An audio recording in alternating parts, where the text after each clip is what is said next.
Hello listeners and readers, welcome back to ఊహలో stories world అబ్బా. ఈరోజు మన ఛానల్ కోసం నేను కంటిన్యూటీ చేస్తున్న స్టోరీ పార్ట్ వచ్చేసి చెలి నీవెవ్వరే పార్ట్ 18 అబ్బా. ఈ కథలోని ముందర భాగాలు ఇప్పటి వరకు చూడని వాళ్ళ కోసం కామెంట్స్లో లింక్స్ ఇచ్చానబ్బా. అలాగే మన ఛానల్లో అన్ని కథలకు ప్లేలిస్టులు కూడా ఉన్నాయబ్బా.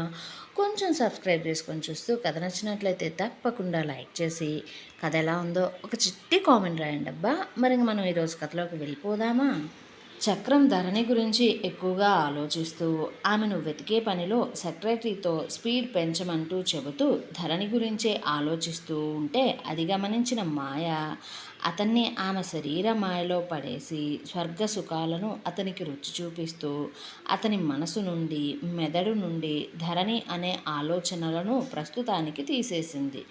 ధరణికి కాలికి తగిలిన దెబ్బ గురించి జేకే అతని తల్లి గురించి చెప్పగా సరళ ధరణికి భోజనం తీసుకువచ్చి తినిపించి ఇక నుంచి ధరణి కాలు నయం అయ్యే వరకు వారింటికే భోజనానికి రమ్మంటూ అడగ్గా ధరణి సరళ మంచితనాన్ని చూసి కాదనలేక సరే అంటూ ఒప్పుకుంది.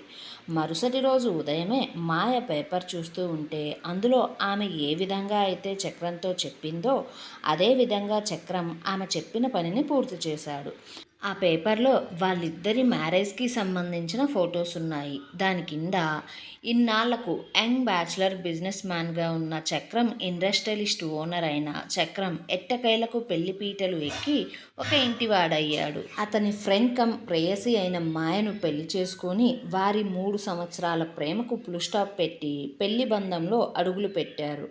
అలాంటి గొప్ప వ్యక్తికి భార్య అయినందుకు మాయ సంతోషపడుతున్నానని చెబుతూ అతన్ని చేసుకోవడం తన పూర్వజన్మ సుకృతం అంటూ చక్రంలో ఆమెకు అతని ఆనెస్టీ నచ్చిందని తన ప్రేమ పట్ల సిన్సియారిటీ కనిపించిందని మీడియా పరంగా తెలియజేసినట్లుగా పేపర్లో రాస్తే ఇక అదే పేపర్లో చక్రం విషయానికి వస్తే చక్రం ఆమె ప్రేమను పొందినందుకు సంతోషపడుతున్నట్లుగా అతని మీద ఆమెకు ఎంతో నమ్మకం ఉంది కాబట్టే మాయ అతని బిజినెస్ ప్లాన్స్ విన్న వెంటనే మరుక్షణమే బిజినెస్కి పెట్టుబడిని సాయం చేయడంతో పాటు తనతో పాటే ఇన్ని సంవత్సరాలు కష్టపడి వారి కంపెనీ ఎదుగుదలకు ఎంతో కృషి చేసి రీసెంట్గా నేషనల్ నంబర్ 1 ప్రాజెక్ట్ని వారి కంపెనీ సంపాదించుకున్న జర్నీలో మాయ కృషి ఎంతో ఉంది అంటూ అతనితో పాటు ఆమె కూడా రాత్రింబగళ్ళు ఆ ప్రాజెక్ట్ కోసం ఎంతో కష్టపడి శ్రమించి పట్టుదలతో ప్రతి నిమిషం అతనికి మోటివేషన్ ఇస్తూ అతన్ని ఎంతో ఎంకరేజ్ చేసి ఉండడం వల్లే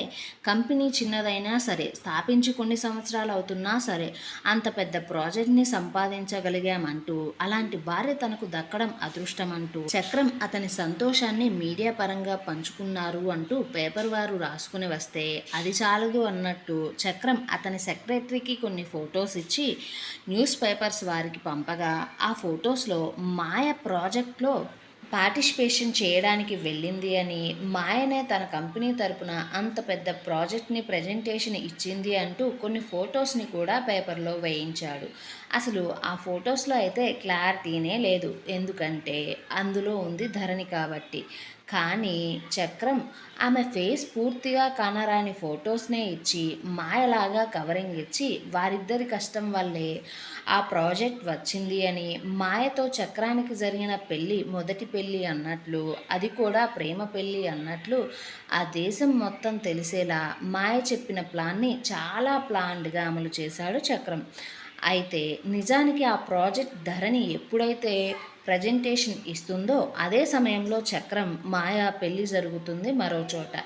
అయితే అదే పేపర్ చదివిన మాయ సంతోషంతో కేకలు వేస్తూ చక్రం చక్రం అంటూ అరుస్తూ వారి రూమ్కి వెళ్ళగా చక్రం వాష్రూమ్లో ఉండి స్నానం చేస్తూ ఉంటే ఆమె తన సంతోషాన్ని అస్సలు ఆపుకోలేక లోపలికి వెళ్ళిపోయి మరీ చక్రం నువ్వు సూపర్గా చేసావు అమలు నేను చెప్పిన ప్లాన్ని అంటూ ఆ సంతోషంతోనే అతనిని చాలా ఇష్టంగా కిస్ చేస్తుంటే వారిద్దరి మీద షవర్ నీళ్లు పడి వారిద్దరి శరీరాలు తడిసి ముద్దవుతూ ఉన్నాయి. చక్రం మాయను ఆమె స్పీడ్ని ఆపుతూ నువ్వు చెప్పావు నేను చేశా, కాకపోతే నేను ఇంకొంచెం బెటర్గా ప్లాన్ అప్లై చేశా అంటుంటే మాయ హా హా హా చాలా బాగా చేశావురా బంగారం అంటూ అతన్ని గాఢంగా కిస్ చేస్తూ కౌగిలించుకుంటూ ఆమె ప్రేమను ఇష్టాన్ని సంతోషాన్ని తెలుపుతూ ఉంటే చక్రం కూడా ఇక తన సంతోషాన్ని ఆపాలి అనుకోకుండా కాకుండా అప్పటికే వారిద్దరి మధ్య జరుగుతున్న కెమిస్ట్రీకి తనను తాను ఆపుకోలేక అలాగే ఆ ముద్దును కంటిన్యూ చేస్తూ బాత్రూమ్ రొమాన్స్ మొదలుపెట్టాడు. అయితే ఆ రూమ్లో రొమాన్స్ చేస్తున్నా సరే మాయ మనసులో మాత్రం ధరణి, నువ్వు ఇప్పటికే ఆ పేపర్ చూసుంటావే, ఆ పేపర్ చూసిన వెంటనే నీ బాధను ఊహించుకుంటే నాకెంత సంతోషంగా ఉందో నీకు తెలియదే. ఆ బాధతో నువ్వు ఏడ్చి ఏడ్చి నీకున్న రోగానికి నీ పక్కన ఇప్పుడు ఎవ్వరూ లేక చచ్చిపోతావు తెలుసా. అందుకే నేను ఇలాంటి ప్లాన్ని అమలు చేశానే. నువ్వు చస్తే గాని నా దారికి నువ్వు నీ బిడ్డ అడ్డు లేకుండా ఉంటారే బాబు అనుకుంటూ చక్రం చేతిలో ఆమె మల్లె తీగలా మారిపోయింది. అయితే అదే పేపర్ని చూస్తున్న జేకే, ఏంటి అన్యాయం, ఆ ప్రాజెక్ట్ సంపాదించింది ధరణి కదా, కానీ ఎందుకు చక్రం ఇలా చేశాడు, అసలు వాడు మనిషేనా, ఆ ప్రాజెక్ట్ సంపాదించాలంటే ఎంత కష్టపడాలో నాకు తెలుసు, అలాంటిది ధరణి చేసిన కష్టాన్ని కృషిని ఎలా తనది కాదని అది మరొకరిది అంటూ చెప్పుకోవడమే కాకుండా ఆ విషయాన్ని ఇంత పబ్లిక్గా ఇలా అనౌన్స్ చేస్తాడు. పెళ్ళం ఉంటే ఎంత ప్రేమైనా ఉండొచ్చులే కానీ మరీ ఎదుటి వాళ్ళని మోసం చేసే అంత, పైగా ఆ రోజు ప్రజెంటేషన్ ఇచ్చింది తన భార్య అంటూ ఇలా ఇంత పచ్చిగా అబద్ధం చెప్తాడా.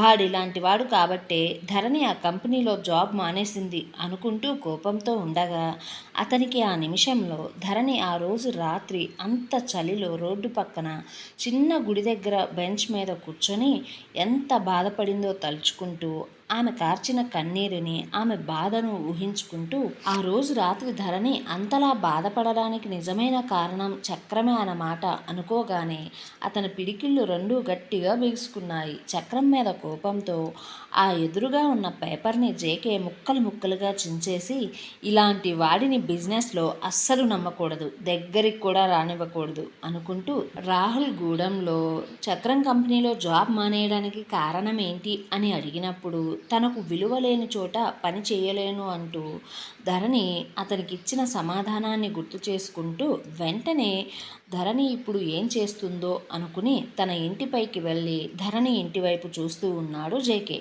కానీ ఎంతసేపు చూసినా సరే ధరణి అతనికి ఎక్కడా కనిపించలేదు. అదే పేపర్ చూసిన అనూషకి మాత్రం మొదట చక్రం చేసిన పనికి అతని మీద పిచ్చ కోపం వస్తున్నా సరే ఆ సమయంలో చక్రం ఇలా చేయడం ఒకందుకు మంచిదే అనుకుంటుంది అనూష మాత్రం.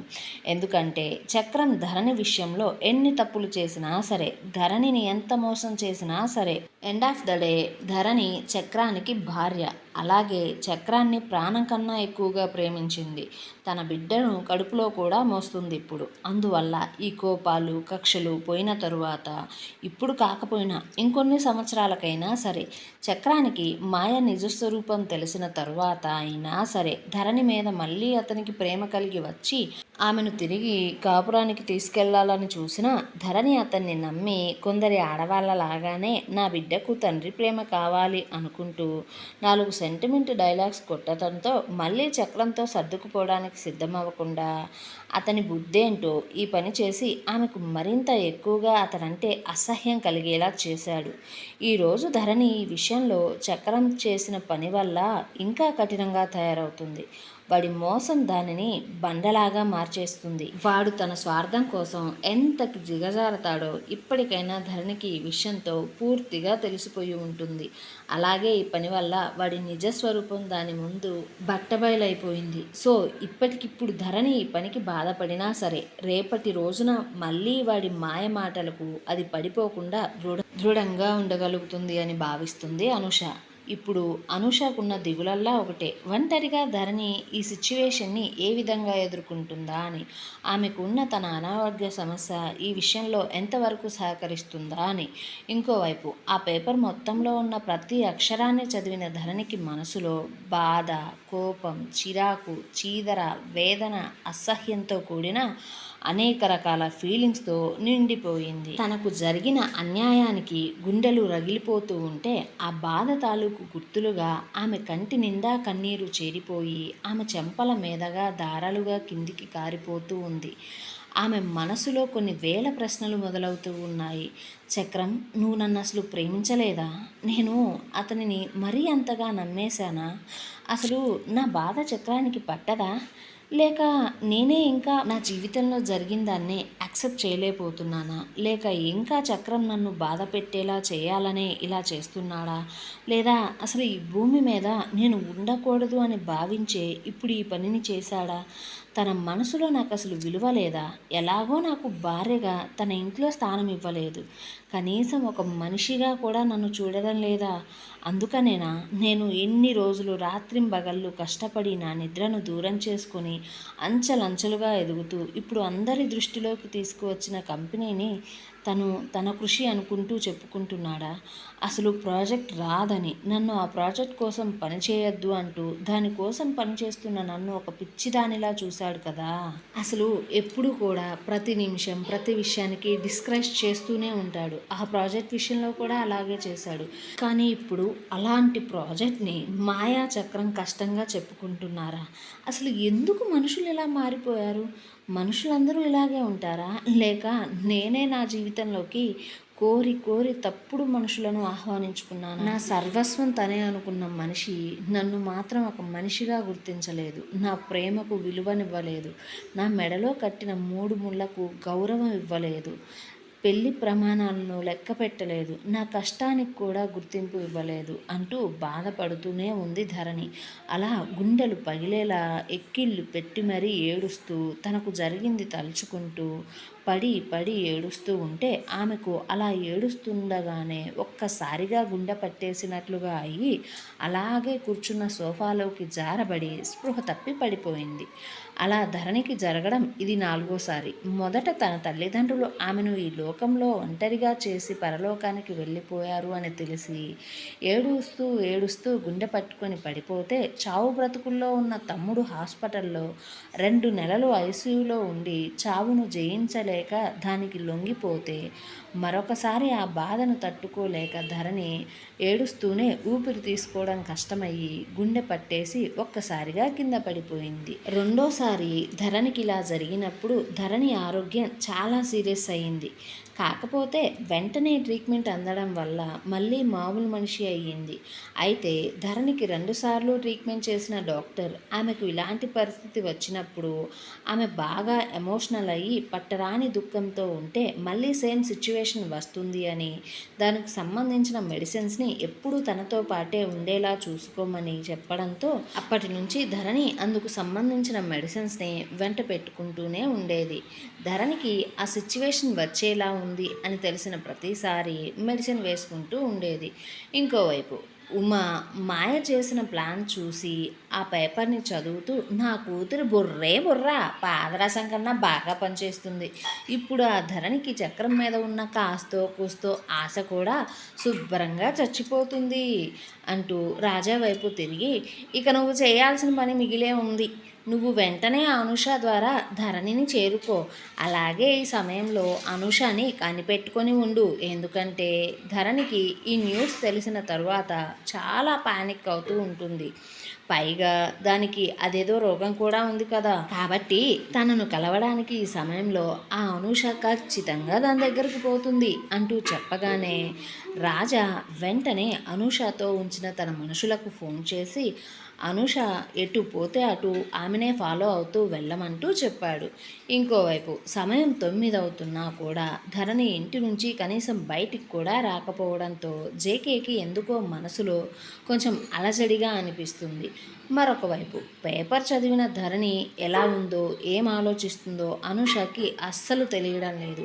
సో అందుకనే అనూష ధరణికి పదే పదే ఫోన్ చేసినా సరే ధరణి ఫోన్ ఎంతకు తీయడం లేదు.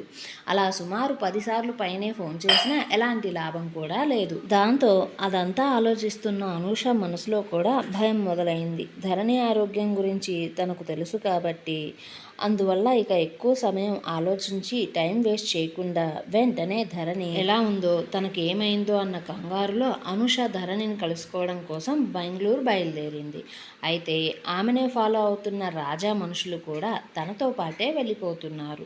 ఇంకోవైపు ఉదయం చక్రం, మాయ, చంద్రిక సంతోషంగా టిఫిన్ చేస్తూ ఉన్నప్పుడు చంద్రిక మాయను, చక్రాన్ని చూస్తూ, ఈరోజు న్యూస్ పేపర్ చూసారా, మంచి పని చేశావు, అలాంటి దరిద్రం నీ జీవితంలో ఉంది అని కూడా ఎవ్వరికీ తెలియకుండా ముందుగానే నువ్వు జాగ్రత్త పడ్డావు, లేకపోతే మళ్ళీ దానితో లేనిపోని తలనొప్పులు వస్తాయిరా అంటున్న చంద్రిక కొడుకు ప్లేట్లోకి మరొక దోశను పెడుతూ, అరే చక్రం, పొద్దున పేపర్లో న్యూస్ చూసిన దగ్గర నుంచి మన బంధువులందరూ ఒకటే ఫోన్లురా, పెళ్ళికి పిలవలేదు అంటూ తెగ గోల పెట్టేస్తూ దెప్పుతున్నారా మాటలతో అంటుంటే చక్రం, మాయ ఒకరినొకరు చూసుకుని చిన్నగా నవ్వుకుని చక్రం తల్లిని చూస్తూ, అమ్మా, నేనే నీతో ఈ విషయం చెప్పాలి అనుకున్నా. రేపు హోటల్ గ్రేట్లో పెద్ద పార్టీ ఏర్పాటు చేశా.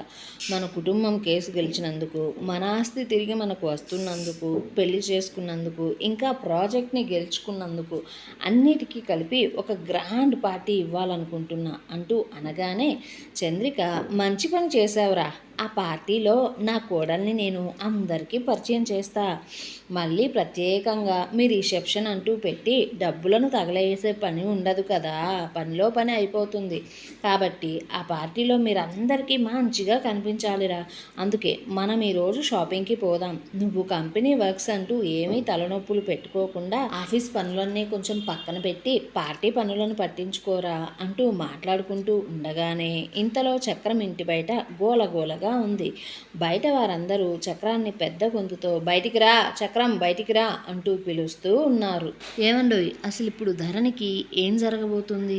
ధరణిని జేకే కాపాడుతాడా లేదా అనూష కాపాడుతాడా? కాపాడడానికి వచ్చిన అనూష తన వెంటే ధరణి కోసం ప్రమాదాన్ని కూడా వెంట తెస్తుందా? చక్రం ధరణికి జాబ్లోనే కాకుండా జీవితంలో కూడా మోసం చేశాడని జేకే తెలుసుకుంటే ఎలాంటి నిర్ణయం తీసుకోబోతాడు? ఈ ప్రశ్నల సమాధానం కోసం మన ఛానల్ని సబ్స్క్రైబ్ చేయండి, ఈ వీడియోని లైక్ చేయండి. కథాకథనం ఎలా ఉందో ఒక బుల్లి కామెంట్ చేసి చెప్పండి అబ్బా కొంచెం.